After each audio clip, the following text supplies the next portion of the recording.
झारखंड में लॉकडाउन 5 अथवा अनलॉक 1 में ज्यादा छूट नहीं मिलने के सीएम हेमंत सोरेन ने संकेत दिए हैं। मुख्यमंत्री शुरू से ही कह रहे हैं कि हमारी सबसे ज्यादा प्राथमिकता प्रवासी मजदूरों की सुरक्षित वापसी है। राज्य में कोरोना संक्रमण 23 जिलों तक पहुंच चुका है। 31 मार्च 2020 को रांची से यह संक्रमण फैला था। अब यह बढ़कर 605 से अधिक हो गया है। हालांकि पड़ोसी राज्य बिहार, पश्चिम बंगाल, ओडिशा, मध्य प्रदेश, छत्तीसगढ़ की तुलना में यहाँ की स्थिति कमोबेश अच्छी है। पर मुख्यमंत्री शुरू से ही यह कह रहे हैं कि लॉकडाउन की अवधि में छूट मिलने के आसार कम हैं। हालांकि दूसरे राज्यों में स्थिति नॉर्मल हो गई है। आज से सरकारी कार्यालय, निजी दफ्तर, ट्रांसपोर्ट और अन्य सुविधाएं बहाल कर दी गई हैं, पर झारखंड में ऐसी स्थिति नहीं है। सीएम ने ट्वीट कर कोरोना महामारी से जंग में मुख्यमंत्री दीदी किचन की भूमिका को सराहा है और इसे 30 जून तक संचालित करने की बात कही है। सीएम ने ट्वीट कर कहा है कि मुख्यमंत्री दीदी किचन के माध्यम से राज्य के गरीबों, जरूरतमंदों को लगातार भोजन कराया जा रहा है।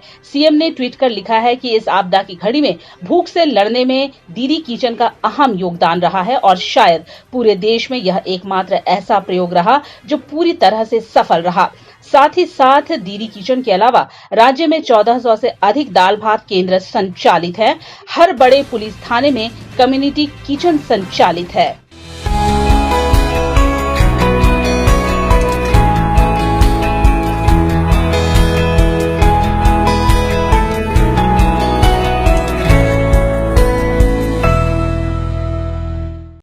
Here's to those who get out of bed, looking hopeful, looking ahead, like you girl in that lipstick so red. Long live bold. Agio and over 2,000 fashion brands salute your spirit. Agio.com. मिला वाले घरों को रोशन तो करते ही हैं, बच्चों का भविष्य भी संवारते हैं।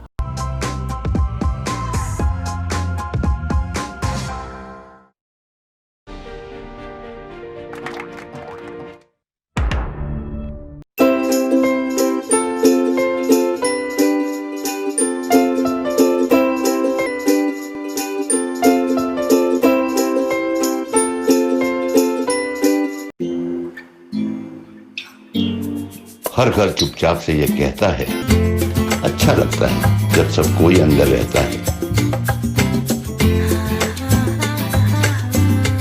Stay home, stay safe, Asian paints.